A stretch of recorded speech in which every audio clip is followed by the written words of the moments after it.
All right, so great to see everybody. Oh, we'll try that again. Great to see everybody. So good evening. Tonight, we are going to discuss I don't know who Revel V is, so if you can reveal yourself in the chat, let us know. Oh, Nina. Okay, awesome. All right, welcome, Nina. So tonight's class is going to be another one of those mystical classes, which we've done a couple times on the Parsha. Next week, we're going to start the JLI course Book Smart. We're going to go through all the different books in the Jewish library. If you've ever seen a Jewish library, there's lots and lots of books, and you want to you'll walk away with a better grasp of what all these books are trying to tell you. I taught the class today in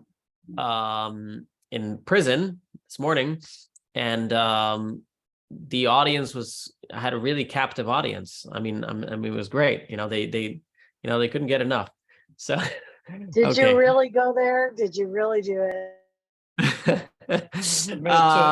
It's still amazing they let you out. I always get amazed at that. Yeah. They did let me out. Honestly, in the prison system, they all love my jokes over there. That's why I love going there, because they don't really have a source of better jokes. So I'm the best they got. So that's how it goes. Anyways, that's next week. This week we're going to discuss the Torah portion and the inner meaning. And by understanding the inner meaning of the Torah portion, we are going to come to an appreciation for the different miracles that God performed in Egypt, why he had to do so many miracles, and then also there's a deep, deep lesson in our own lives. So we're going to start with the story of the Torah portion, or the beginning of it at least. As you may know, or I should say everybody knows, well, I shouldn't say everybody, many people know, that when God took the Jewish people out of Egypt, he brought upon them 10 plagues, right? He brought upon them 10 plagues. What's interesting, though, is before Moses ever goes in to warn about the 10 plagues, he goes for his first visit. Well, I should say there's 2 visits, but he goes for his first visit. And in his first visit, he asks the Pharaoh, and he says, let my people go. And Pharaoh says, who is this God? Who is this God of Israel? I don't know who he is, and tell me about him. And so God tells Moses and Aaron, take your staff, throw it in front of Pharaoh, and it will become a snake. So many people are familiar with this, right? He takes the staff, he throws it on the floor, it becomes a snake. Now, this happened to Moses earlier in Parshat Shemot, when Moses took his staff and threw it. When Moses took his staff and threw it on the ground. Sorry, I'm just going to mute everybody. If you want to speak, that's fine. Just let me know. Just unmute yourself. When Moses threw his staff, when Moses did not want to take the job, and he was worried the Jewish people wouldn't listen to him, God showed him some signs. And one of them was throwing a staff on the ground. Okay. But now the question is, Moses comes to Pharaoh, and Pharaoh says, I don't want to let your people go. So Moses says, all right, I'm going to show you a trick. I'm going to take my staff and turn it into a snake. And you know what happened after that? Pharaoh's sorcerers also turned their staffs into snakes. They said, no big deal. We can turn our staffs into snakes too. What happened after that was Aaron's staff turned back into a stick, and then it swallowed all the other snakes. Now, when in the general picture and the general theme, it's not a very impressive miracle. As you see, Pharaoh himself and his sorcerers were able to do it. And it wasn't even one of the plagues. So the question is begged is, what was the purpose in this specific miracle? If you want to show God's power, why specifically a staff turning into a snake? There's so many other tricks that you could have up your sleeve, or you could just say, let my people go, or else I'm going to get started on the 10 plagues. All right, you don't know who God is? Let's get started on the 10 plagues. And we even see, the staff turning into a snake did not impress Pharaoh. So the question is, the commentaries ask, is what was the purpose in this miracle? It wasn't a plague. It was just a miracle, a show of God's power. And on a scale of God's power, it's one of the lesser miracles. Therefore, the commentaries see within this a message. It wasn't just a miracle as a show of power, but there was a message that God was trying to tell over to the Pharaoh. And this is what we are going to explore today. So let's take a look at some text. And this is again taken from, hold Why is that? 1 second. Let me go back here. Oh, did it open? Okay. Let's switch back here. All right. Share. Okay. So this was once again, we're doing lessons in Likutei Torah. I'm going to attach a link to this, although you can follow along on the screen, but I will also be attaching a link if you want to open it up on your own screen, or if you have two screens, you scream, I scream, we all scream for scream, I scream, right? Okay. So here it is. So he starts out like this, the exact question that I asked. Now, let me move this to the side so I can see it all. Okay. All right, here's the beginning verse. Vayomer Hashem Moshe Aaron Lamer, and Hashem said to Moshe and Aaron, saying, when Pharaoh will ask for a sign, then tell Aaron, take your staff and throw it down before Pharaoh, and it will become a snake. Then Pharaoh called to his magicians. They also turned their staffs into snakes, but then the staff of Aaron swallowed up their staffs. So that is Shemos chapter 7, or Exodus chapter 7, verse 8 through 12. Now, as he asks, we need to understand, one, what is the significance of the miracle that the staff was transformed into a snake and then transformed back into a staff? And two, why was this the first sign that they showed to Pharaoh and came as a prerequisite for all the 10 plagues? This is the beginning question. We will not get back to the question until the end of the class. Okay, we are going to give you an entire dissertation on the meaning of exile, why we went to the Egyptian exile, and once we explore the meaning of exile and what we do when we get out of the exile, what we accomplish, then the entire story of Pharaoh and the staff will be understood. And that we will explore it through this. So again, in order to understand this question, we're going to put this question out of our mind, okay? We're going to get to it at the end, because once you hear the lengthy story of the purpose of the exile, then it will all make sense and it'll be like clear as day. Ah, that's why it happened. Okay, similar to what we did when we spoke about, I think, the snake on top of the staff, right? There we did the same idea. We asked a question, put it aside, gave a lengthy explanation about seemingly something else, and then it all made sense. Okay. So today we're going to talk about the Egyptian exile, and it applies to all the exiles. And we're going to start by discussing the topic of the sparks, right? The nitzotzos, the sparks of holiness. So it goes like this, that before God created this world, there was a more spiritual world. And in that more well, let me back up. There's a question a lot of people like to wonder. Was there a world before this one? Did God do this? Is this like his first rodeo at this with a physical world? And some people actually have a mistaken notion based on a Zohar that the answer is yes, there were other physical worlds, because the Zohar says that before this world, God was creating worlds and destroying them. Okay? So therefore people understand, oh, that means there were other earthly worlds like ours, and God made them and then destroyed them and made them destroy them. And so this is kind of his toy, his little Tamagotchi. Let's see how long, how much we can grow it. And then we destroy it, boom, and then get the next one. The understanding, though, of the Kabbalists is not like that. The understanding of the Kabbalists is that there was no physical world before this. There were spiritual worlds. There are spiritual worlds that precede our world. Our world is kind of the end of a chain. There's a chain of worlds, and we're at the bottom of that chain. And along this chain, there were some worlds that were destroyed, famously called Tohu.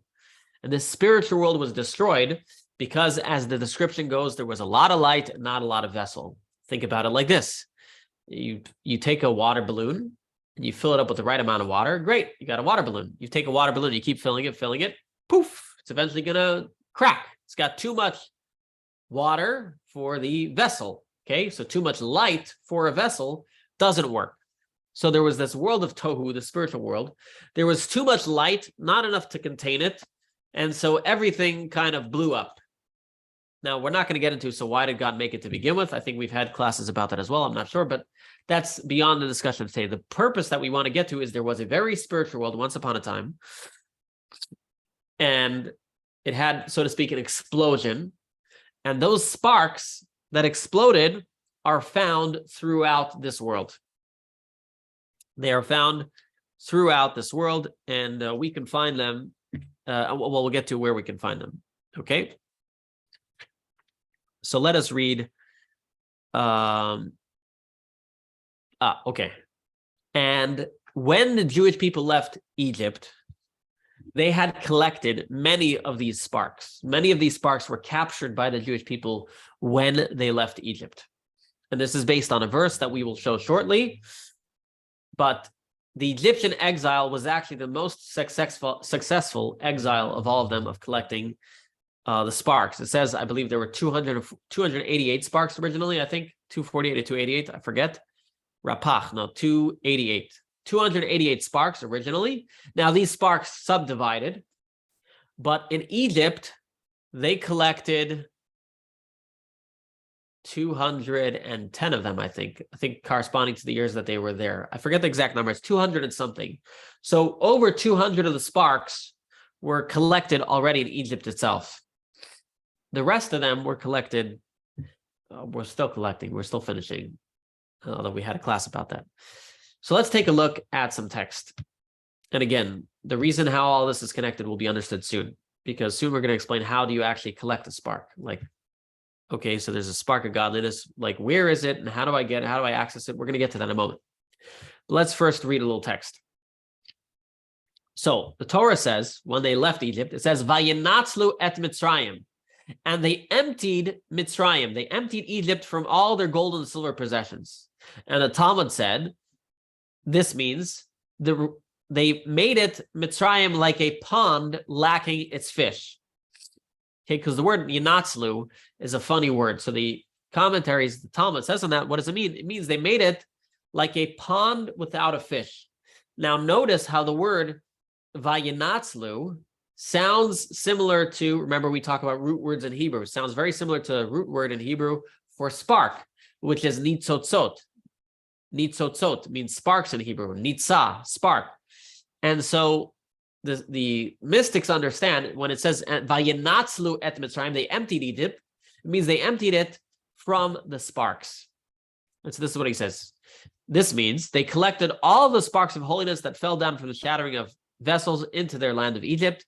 And after the Jewish people gathered these sparks of holiness, the land of Egypt was emptied from them until it remained like a pond without a fish, and the Jewish people did not leave behind even one spark. That is why the mystics explain, by the way, a Jew is not allowed to live in Egypt because there's no sparks left there. There's nothing to do there. There's no purpose going back there. I spoke about this in one of my other classes on sparks. Similarly, when there was a great philanthropist who wanted to start a kollel and like start a new, like fly in a community to Poland.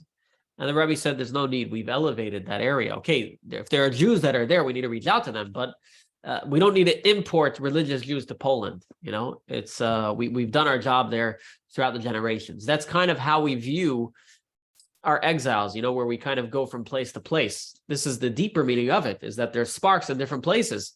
And when we're done with a place, sometimes we're actually fully done and we've gotten everything. Okay, so now we have the basic idea. So there was a more spiritual world. It blew up. The sparks scattered throughout this world. And now we got to gather these sparks. Okay, but now we need to ask ourselves,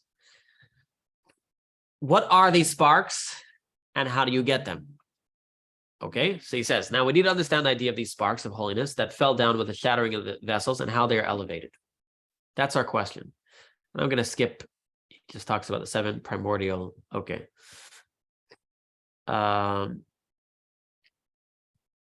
So here he gives a little bit of all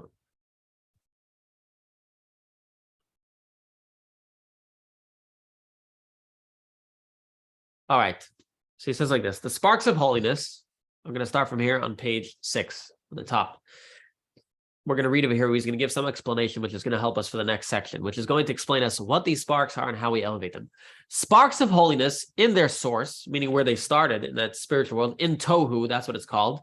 These sparks were originally connected to an unlimited level of holiness, which is also why they blew up the world, namely the light of God expressed in Tohu. That was that spiritual world. After these sparks fell, they still retain a residual degree of that original holiness, except It's trapped within unholiness, as we will further explain. For example, when a person desires to eat a particular food, that urge is a spark.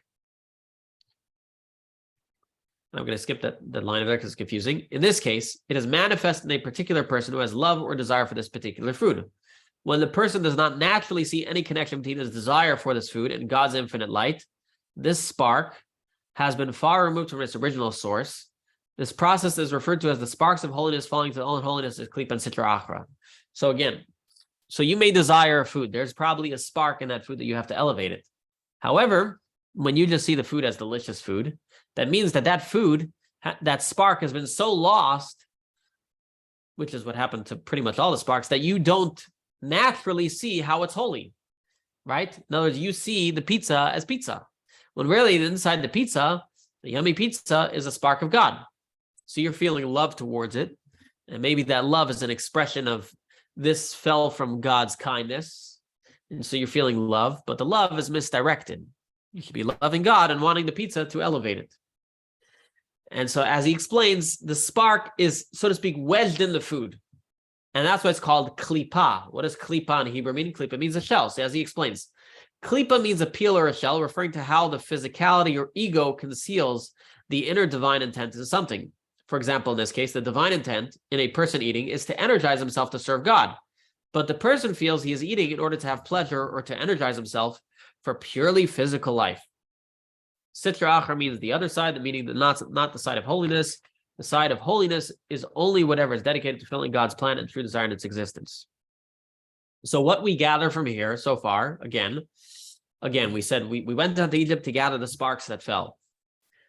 These sparks are sublime holiness, but they've fallen into a place where they're hidden. Their true intent is hidden. So one example of this, let's say God's sublime power of love may be hidden in the pizza. And so you feel love towards the pizza, okay? So you've got the love, but the love is misguided because it's stuck in a shell. The shell is hiding the true power that's within that pizza. But what you could do, if you did it right, is you would eat that pizza and you'd pray to God with love. Then you'd elevate that spark, right? Okay. But the problem is that naturally we don't do that. So how do we make sure that we're going to elevate that spark and bring it to a holy place? So the Alter Rebbe is going to give us a parable to understand how we elevate sparks. Through understanding the parable, we will understand how we elevate the spark. So again, the spark, let's say, is found in the pizza. How am I going to extract the spark that's within that pizza? So he gives a parable and he says like this. You have a godly soul, which if you came to the Tanya class, you would know is a piece of God. You have a godly soul within you. When your godly soul was in heaven, it was, and don't mind the pun, it was in heaven. It was enjoying it. It was great. In other words, it had heavenly experiences. It was always in rapture and love towards God. It always felt this strong desire and connection to want to connect with God. However, God one day comes to that soul and says, I'm sorry to tell you, but we've got a little baby being born in Boston at 9:58 a.m., 7 pounds, 3 ounces. We're going to put you there. And he says, in that little physical blubber thing? And God says, yeah, that's where you're going. That's where your mission is. So the soul is stuffed in that body and it wakes up crying, and all at once his diapers changed and everything else. Oh, which by the way, one of the reasons it says mystically why babies first cry is they're very upset. They're very upset they've been stuffed in this body. Well, yeah, and then because they forgot all their knowledge. It's quite a traumatic, we think about the mothers, but I mean, it's difficult for the babies too, think about that. Not to mention, right? What's that story? There's a husband pacing back and forth in the hospital, and suddenly one of the staff comes, a doctor comes over and says, Mazel Tov, your wife just had a baby girl. He says, Baruch Hashem, at least she'll never have to go through what I just went through. Okay. So, we have to feel bad, feel bad for the babies, feel bad for the husband. I'm joking, by the way. I'm being facetious. I'm a sarcastic person. Okay. Anyways, I have to stop myself before I get in trouble. So again, the soul comes down to this body, and before it came down to this body, it felt a great rapture and a love to God, and it also felt a great bitul, nullification to God, which we spoke about in a previous class. But then it comes down to this body, into this world, and it's stuck, and it interfaces through a body with this world.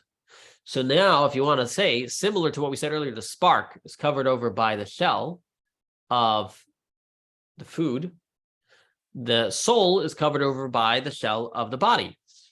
Okay? It's not able to express itself the way it normally wants to express. So it's a very similar example. So let's read that inside. Let's read that inside. Page 7. It says like this. He says, this is similar by way of analogy to the soul of a person. Before the soul came into the body, it was completely absorbed in experiencing God's infinite light, as it is written, as Hashem lives, that I have stood before him, meaning that the soul of every Jew has previously stood before God, completely absorbed in his truth. This is because then there was nothing covering over and concealing the revelation of God. Therefore, it was completely absorbed in its experience and its source in God's revealed presence, right? In other words, if you're basking in God's presence, it's easy to feel connected to God, right? If God is shining at you, you'll feel his presence, right? If you're standing at Mount Sinai, when God is talking, you're going to feel nullified to God, right? But when you are watching the ball game and drinking beer and snacking on chips and salsa, it's a little bit harder. So that's what he says. However, after it descends below to become invested in the physical body, at that point, the body conceals this revelation from the soul, so that the soul should perceive the world and all therein as though they are separate and independent of God. And it doesn't perceive how all of the worlds are totally dependent on God's infinite light to constantly give them the existence and life. So in other words, the soul knows the truth, but it's not experiencing it anymore. The soul knows the truth that the world is dependent on God, but he doesn't see God's light actually in front of his face right now. And so he says, similarly, by way of analogy is the case regarding the shattering of the vessels. The sparks of tohu fell down until they became invested in the klipot, meaning the shells of the worlds. These klipot, these shells, cover over these sparks and bring concealment to them from all sides, so that they will not be able to experience the revelation of God's infinite light until the sparks are able to feel themselves as being totally separate and independent of God. So in other words, these sparks are having trouble feeling connected to God at this point in time. One second. Okay.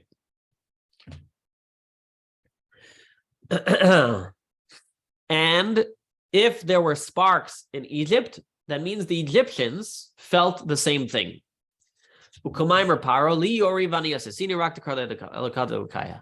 As Pharaoh says, and Ezekiel quotes him, Pharaoh says, I own the river and I made myself. You know, Pharaoh thought himself as a god. He used to go out to the Nile. Well, first of all, he was in denial of God. And he used to go out to denial. And he used to go to the bathroom early in the morning so nobody would think that people would think he's a god. He doesn't go to the bathroom. I always wonder, when do sports players go to the bathroom? Anyways, are they godly? No, I'm kidding. Okay. Some people idolize them. Yeah, some people do idolize them, right? So Pharaoh was him and the Egyptians, the whole of Egypt were fallen sparks. And so Pharaoh was at a point where he was covered over by this shell, and he felt that he made the river. And as he says, it is only that the spiritual... Okay. Anyways, I'm not going to read the other part. Okay. So he says like this, even though before the shattering of the vessels, these sparks were totally absorbed and unified within God's infinite light, this was because the infinite light was completely revealed to them and therefore united with them. In other words, when the sparks were totally shined on by God, they understood it. However, after the shattering of the vessels, these same sparks fell and became invested in the klipot, that's the unclean side, which envelops them and hide them from the revelation of God, just like the body covers over the soul and conceals from it the revelation of Hashem as described above. Therefore, these sparks are not able to become absorbed in holiness like they were originally. So as long as the sparks are feeling disconnected from God, as long as the shell is, well, let's put it this way, as long as the shell is doing its job in hiding godliness from these sparks will remain where they are, hidden within the evil of this world. And when I say evil, I just mean anything that's not godly, okay? In the darkness of this world, okay? And therefore he continues, it is for this reason that the unholiness is called klipa shells, since they are like a peel that encompasses and surrounds the fruit that is hidden inside of it and conceals it like the shell of a nut. And there is no remedy to extract the fruit without breaking the shell or peel. In other words, if you want to get to the spark, you got to break that shell. So too, in order to remove the sparks of holiness from the klipos that conceal them, there needs to be the process of breaking the klipos. Again, if the analogy is a shell, the only way to get to the fruit within the shell is by breaking the shell.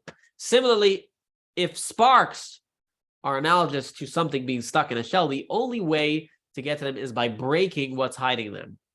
And therefore, as we're going to explain, God had to break Egypt. And he says like this, this was the purpose of the signs, wonders, and plagues that were performed in Egypt, as will be further explained with God's will.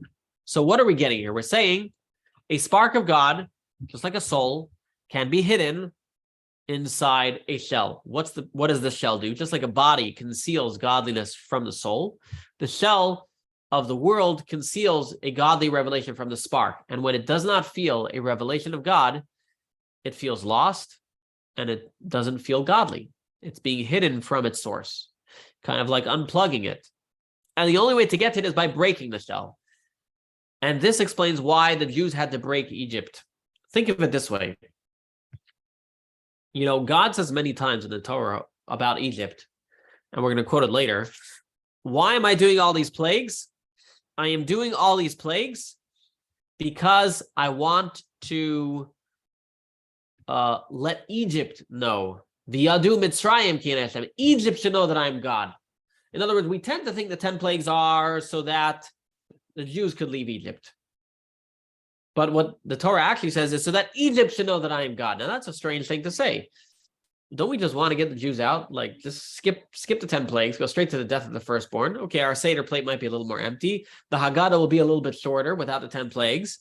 You know, we'll pour a little less wine in our cups. But why did God just not skip to the 10th plague? Say, all right, here's my plague, death of the firstborn, let the Jews go. So God in the Torah says the reason why he had to do the 10 plagues, he didn't suffice with the death of the firstborn, was because the Yadu Mitzrayim ki ani Hashem, he wanted Egypt should know that I am God. What does that mean? And so as we are explaining here, and as you might be seeing, is a main purpose of the exile was to gather the sparks that were hidden in Egypt. And the only way to crack the shell of Egypt and extract those sparks was by breaking the shell of Egypt. And that was the purpose in having 10 plagues. And as we'll get to later, and the staff turning into a snake. Okay, that is why there was a great need to have the 10 plagues. But let me go off on a tangent over here, because the discourse goes off on a tangent. Not really a tangent. So here we're going to have another mystical explanation to another concept. Anybody here ever read Genesis chapter 2? Hope so, right? There's a strange passage over there. It talks about the river of the Garden of Eden. But it says like this: V'nahar yotza me'eden lahashkot et hagan. The river leaves Eden to feed the Gan, the garden. Umisham yipared, and from there it splits off. V'haya ladalad rashim, and it became 4 riverheads. So again, it's saying there's this river that goes from Eden to the Garden of Eden. And it says from there it split off to create 4 rivers. And those 4 rivers are the Pishon, the Euphrates, the Tigris, the White Nile, and the Blue Nile. Did you know there's 2 Nile rivers? Forgot about that, yeah. I didn't know till last night when I was studying this. I never realized that there's 2 Niles. I wasn't in denial. I just actually never knew that there were 2 Niles. There's the White Nile and the Blue Nile. Just also an interesting fact, because I was looking up the rivers. Did you know there's a debate whether the Nile River is actually the longest river? Today, they're not sure. They think maybe the Amazon River is slightly longer. But for many years, people thought the Nile River was the longest river in the world. Today, they're not sure. But when they say the Nile River, they're including the White Nile and the Blue Nile. But they're kind of separate. They separate. Anyways, a little off topic over there about geography. So again, you have the Garden of Eden, and there's this godly river. Then it splits into four rivers. Now, when you read that, you think right away, what is the meaning behind this? Okay. And to me, it's one of the places in the Torah which tells me clearly there's something deeper here than just God telling us about 4 rivers. So the mystics explain it like this. And if you have the papers, you can see it on page 11. The mystics explain it like this. They say like this. And we'll see how this is important to our discussion here about the Egyptian exile.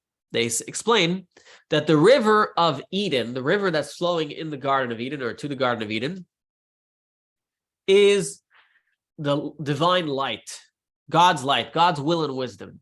Okay? It's flowing in a holy place. But then the river of light flows through the garden, which the garden, well, let's say one more thing. These rivers start at different places. Okay, the Euphrates, the Tigris, they all start at different places. Therefore, we understand that this river, the original river in the Garden of Eden that feeds the other 4 rivers, gets to them obviously via underground aqueducts. So what that means spiritually is that there's this holy river, and then it gets submerged in the ground, meaning it's falling from its original level, and it ends up in these 4 rivers. And these 4 rivers correspond to the 4 kingdoms that will enslave the Jewish people. And they were Mitzrayim, Egypt, Bavel, Babylonia, Greece, and Rome. Rome being the final exile. For those who know, God promised Abraham, your children are going to be in 4 exiles. If you read the reading over there. Exile number 1 was Egypt. Exile number 2 was Babylonia. That's the destruction of the first temple. Then there was Greece. That was during the times of Hanukkah. And the last one was Rome. Each of these 4 kingdoms, so to speak, got a lot of divinity, divine sparks from that original holy river. So again, it's split into 4 rivers. And Egypt got their spirit, they had one of the Nile rivers. Okay. And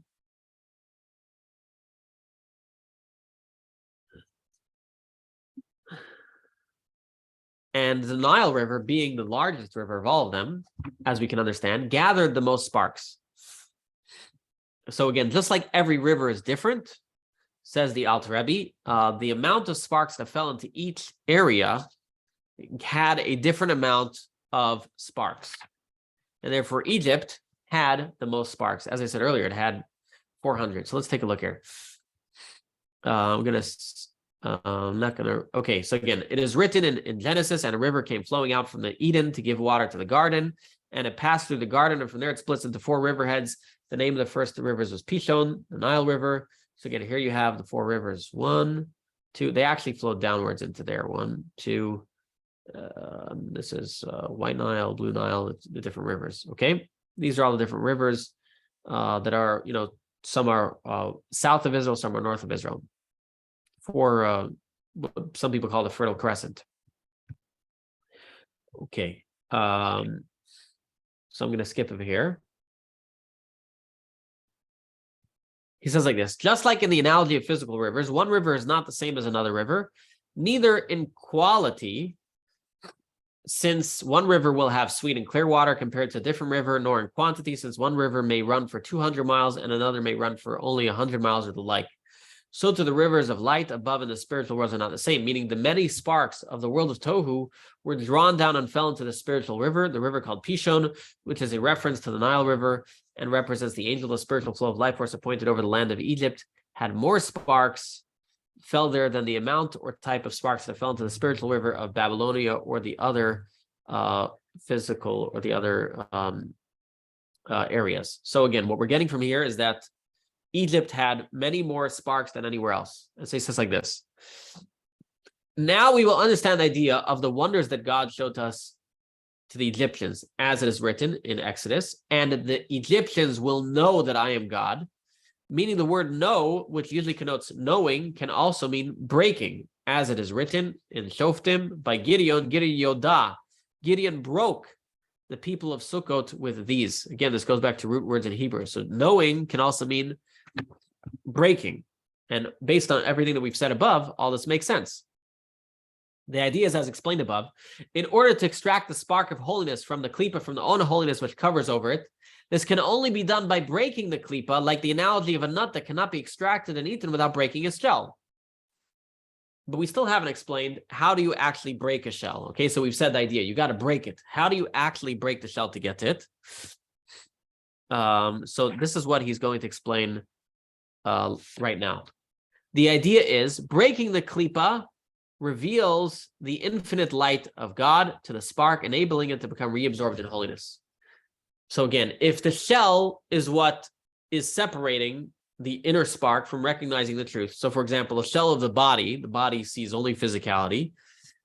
Well, if you can, breaking the shell means allowing God's light to shine into that soul. Breaking the light means allowing God's light to shine to that spark.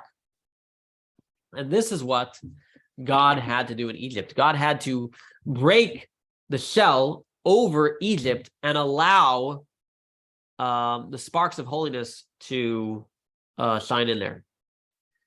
So he says like this: through breaking these klipos, through breaking these shells, this uncovers the sparks and allows them to become reabsorbed in God's infinite light. Think about it like this: if you take a fire to a little ember, they'll attach, right? It's a similar idea. You have these embers, these sparks, and you bring a larger fire to them, then they can become reabsorbed. And so this is what we're doing. And so this is what he says. With this, we can answer a famous question on what is written regarding the purpose of the splitting of the Sea of Reeds. Exodus says, why did God split the Sea of Reeds? So that Egypt will know that I am God. Seemingly, this is not understood. Further on, the verse writes, not even one of them, the Egyptians, remained alive. So how can they know God if they are all dead? Good question, right? How can you know God if you're dead? Rather, the meaning of yadu in this verse is breaking, i.e. the klipa of Egypt will be broken since God will reveal himself. And through this breaking of the klipos and the splitting of the sea, this allowed God an infinite light to shine upon the sparks, as it is these sparks who then came to actually know God. And similarly, this was the purpose of the 10 plagues, breaking the klipos and extracting from them the sparks. And as he says, however, the Jewish people themselves didn't need wonders at all to bring out a belief in God, since they are called believers in Hashem, the descendants of the forefathers who are believers in God.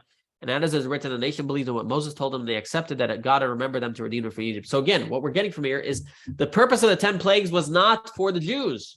Remember, Moses told God, well, how do I know the Jews are going to believe me? So God says, they'll believe you, but I'll give you 3 signs. And when he came to them, it says they believed him without the signs, right? They didn't need the plagues. So the plagues, as we see from here, well, the purpose was to break the shell of Egypt, break the ego of Egypt. And by breaking the ego of Egypt to the point, and to break the ego of Egypt happened in stages, right? Originally, maybe, the riffraff of Egypt believed in God. Then slowly the ministers believed in God. Then towards the end, even some of the firstborns believed in God. And then at the end, and then finally Pharaoh himself recognizes God. But then even then, he didn't fully believe because he chased after the Jews. He had to fully break Egypt. And once you fully break Egypt, that is when the sparks of Egypt were able to be fully redeemed. That's actually why it says that the Jewish people got more riches at the splitting of the sea than they collected in Egypt. Right? It says the booty of the splitting of the sea was greater than the booty that they took with them from Egypt. What does this mean spiritually? Because the splitting of the sea was the final crack of that shell. And so spiritually, that means they emptied more sparks at the sea than they did in Egypt, because that was when Egypt was totally nullified. The shell, the facade of the greatness of Egypt was totally cracked. And that's when they got the most sparks out of it. Okay, so let's continue reading this because this tells us the 10 plagues were only needed in order to extract the sparks that were swallowed up in actual klipos, as described above, accomplishing that Egypt will know God by breaking their external dimension and allowing their inner dimension to reconnect with Hashem. And now we're going to understand the whole idea of the first miracle that Aaron did. What was the first miracle? Where Aaron turned the staff into a snake. What does a staff represent? A staff represents a staff represents godliness. Well, you know, let's read it inside because it's actually pretty clear. Let's read it inside. Instead of explaining to you, let's just read it together. All right, so now we're going to get to the story of the staff. With this, we will understand the first wonder that God showed to Pharaoh, Aaron's staff transforming into a snake, this being the preface to all the 10 plagues. As explained above, the purpose of the 10 plagues was to break the klipos, the shells, which feel themselves as being completely independent of God, as it is written. Pharaoh said, I own the Nile River and I made myself. I'm going to skip the next line because you have to know a little bit more Hasidic philosophy to understand it. The purpose of the wonders was to show them that even though they are actual klipa and sitra achra, meaning even though they are a shell over the godliness, nonetheless, the truth is they constantly receive their life from holiness at every moment. And in truth, they do not exist independently from God, as they falsely believe. Rather, their entire existence depends on God's power, right? That's the whole idea of the plagues. Telling the shell that even you, Mr. Shell, are not really what you think you are. In other words, it's not just that inside of you is a spark and you really are disconnected from God. How do you break the shell is by telling the shell you are actually dependent upon God, right? That's how we explain to the body. When the body understands, that's how we get the body to go along with the soul. When the body understands that God is the real life of the world, not pizza, God is the real life, then the body will say, okay, great. Then I want to be part of that. Then I'm going to eat pizza for godly reasons. So let's continue. It is only that this life force from God comes to them through many stages of concealment and through a myriad of levels of powerful concealments of God's revelation. And these levels of concealment and limitation of God's revelation are so strong that they result in creating beings that are capable of saying that I own the Nile River and I made myself. They feel totally separate from God. Sounds like some politicians. All right. This is the greatest river ever, possibly. Okay. Therefore, when there is a great revelation of divine light that transcends all the concealment, the klipa becomes utterly nullified. This was the purpose of the wonders. In other words, when the klipa itself realizes that God's revelation, when klipa sees God's revelation to a point where there's no denying it, then it has nothing what to say. Its facade is gone. And where was the greatest revelation actually? In the Exodus of Egypt, it says that the revelation of the sea was even greater than the revelation in Egypt. There was a revelation in Egypt, the revelation of the sea. So the sea is when the shell was totally broken, but the stages of the plagues was a greater and greater revelation of God. That's really what was going on. Pharaoh was the ultimate ego in the entire Egypt. He had the greatest ego there. And so he was the last nut to crack. And based on our talk today, that's actually a very apropos statement. He was the toughest and hardest nut to crack. And even when he cracked, as we saw in Egypt, the last plague, he didn't fully crack. He still chased after them. So again, the way you crack the shell of a klipa is by having a great revelation of God. If the shell would have cracked with easier plagues, if Pharaoh would have recognized the truth earlier, he wouldn't have gotten the worst plagues. But he was such an egomaniac that God had to keep bringing more miracles on him because it was never enough for him. It's like the people, no matter, right? There are people out there that say, if God would reveal himself to me, I'd believe in him. So then you ask us, okay, so what does that look like? Tell me, what does that look like? Tell me, what does God have to do? So some of these people, the only thing that'll get them is if God literally, I don't know, there are miracles people experience, but there's something that's not enough for them. All right, the whole definition of klipa, even Bilam, spoke to God. He was still an evil guy. The whole definition of klipa is a shell concealing the truth of God's presence everywhere and everything. Therefore, by revealing the truth of God and removing the concealment, then automatically the klipa will vanish. This is like a shadow whose entire existence is simply the absence of light. When the light shines at the place of the shadow, it automatically disappears. Okay. And then he says, this was the lesson of the first wonder shown to the transformation of a staff into a snake. The meaning of the word staff in Hebrew is mata. Okay, the word mata in Hebrew is staff. Mata. The word mata is related to the Hebrew word of drawing down or turning. Similarly, the word shevet, rod, another Hebrew word for a staff, also is related to the word that means drawing down, as in the phrase kochava dashavit, the shooting star. Meaning, the drawing down of the divine light through the entire chain-like spiritual order of the worlds, from the highest level to the lowest level, is represented in the mata. So again, a mata represents drawing down God's light.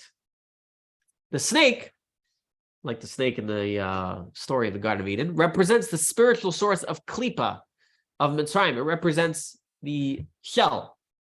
As it is written in Ezekiel, it says, Pharaoh is like the great serpent that dwells in the Nile. Hatanim Hagadol, the great serpent that dwells in the Nile. What is a great serpent? Maybe it's the crocodile, I'm not sure. But spiritually, the klipa of Pharaoh, Ezekiel says, is like a snake. So again, Pharaoh is the snake. The staff is bringing down God's light. So Moses and Aaron showed him how the staff became a snake, meaning that from the divine light of holiness that is referred to as drawing down light, this becomes the life and existence of the snake, which is the spiritual source of the klipa. In other words, they were telling him, as I said earlier, the purpose of the first miracle that they did was not cracking the shell yet, but showing him what's going to happen.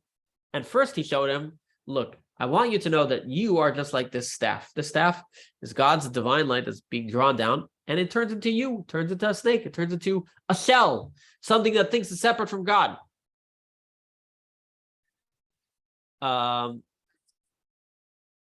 I'm going to skip, so he just explains how you can take from God's light and turn into a snake. All right, so again, through these many stages of concealment, the flow of divine light and life force that become from the staff become so hidden until there can be from it this great serpent that dwells in the Nile, which is Pharaoh said, I own the Nile and I made myself, as described above. All right.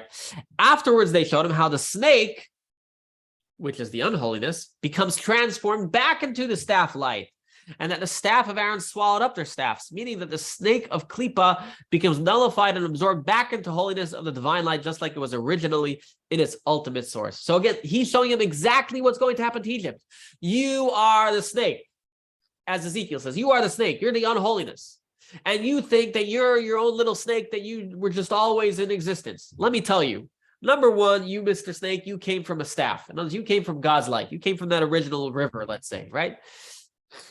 And that's who you are. So the snake that you are, the Pharaoh that you are, you came from the staff. You came from God's light.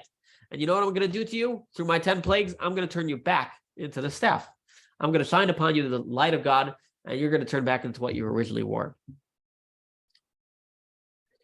With this wonder, they showed to Pharaoh and Egypt that they are not truly separate and independent from God. Rather, at the very moment they receive their life force and divine life force from God, it's just that God is hiding himself. And if God wants, he can transform back the snake, which is the klipa, the shell, into the staff light, and the klipa will vanish. Similarly, this was the purpose of all the wonders performed in order that Egypt will break down and know that I am God, as explained above. And so now we have explained, A, why did Moses and Aaron start with the miracle of the snake? Because they were trying to tell Pharaoh exactly what they were about to do. Mystically, Egypt was a shell over the many sparks that were found in Egypt. How do you crack that shell? By telling that shell that you, Mr. Shell, that you think that you're separate from God, you are actually a part of God. You were created from God. You actually, right now, you're only existing because of God. You just don't see it because God has concealed himself. And we are going to show you that you are really that. And when we do that, you're going to turn back into a staff. And so that is indeed what happens. As God reveals his great light through the 10 plagues and the splitting of the sea, God breaks the ego of Egypt, and ultimately all the sparks that were caught in Egypt were elevated. 1 second. And let me bring the lesson to home to all of us, because I think Nina mentioned this earlier. This applies also in our lives. As I said earlier, our body and our soul. Our body confuses our soul. Our body conceals. Our body, like the Pharaoh, our body walks around and says, I was created to eat potato chips and sit back on the couch on a Sunday and enjoy some time off. I was created to sit on a Wednesday evening and enjoy some time off, right? But you all here, you know the truth. You're here on a Wednesday evening for a Torah class, right? So you're getting part of it. You're getting it, right? But that's really the story. The story of Egypt is not, and this is what I say, when you get to the mystical meaning of a story, it has so much relevance to your day-to-day life. The mystical meaning of Egypt tells us how we have to live our lives. Realize when we feel separate from God, when there's an element in our lives that feels separate from God, we have to shine on it, reveal to it the truth, that it's not separate from God. God created major levels of concealment to where it can feel separate. But once we recognize that it's not separate from God, every part of our lives is there to serve God, not to do its own thing, but to be part of God's mission. That's why it's there. And when you do that, you elevate those things in your life. So when you walk around, if you're feeling separate from God, you need to meditate. Start maybe with the Moda'ani, right? The Moda'ani is a great meditation, starting with the idea of recognizing how God gave you life this morning. As we explained in the previous mystical class, you can take the full version and the whole davening, how the davening is a ladder to really have this great meditation to recognize that your true source is God. Then you start talking about the angels, and then you come to the ultimate nullification. Okay, those are all avenues to help you get to the point where you will crack the shell. But so there's really two elements here. Number one is awareness. Be aware that there's shells all around us and inside of us, concealing the truth. And the way to crack the shell is by revealing to it its true meaning, its true purpose, and its true source. And when you do that, it lights up by itself. That's why we find, we had the class about the Jewish soul. That's why you find Jews, sometimes when you access their Jewish soul, suddenly they start shining like this big fireplace, this big torch, right? They could be one day not religious, and the next day they suddenly turn their whole lives around. How does that happen? Because they had that revelation, and with that revelation, their godly soul connected to the source, and it burns and it shines, and it spreads all around. And finally, this is also a way of dealing with the negativity and evil you see around you. When you see obstacles in your life, when you see things that are ungodly, when you see things that are impediments, when you see things that are getting in the way, always remember that they are just a shell, that their true source is God, because nothing in this world can exist without God. And don't let those things get in the way of your mission in life. Don't let that pizza get you confused, that it's there just for pleasure. Don't let that pool convince you that it's there. It's also there to go to mikveh. Okay, no, kidding. It's not it's kosher mikveh for men. Don't let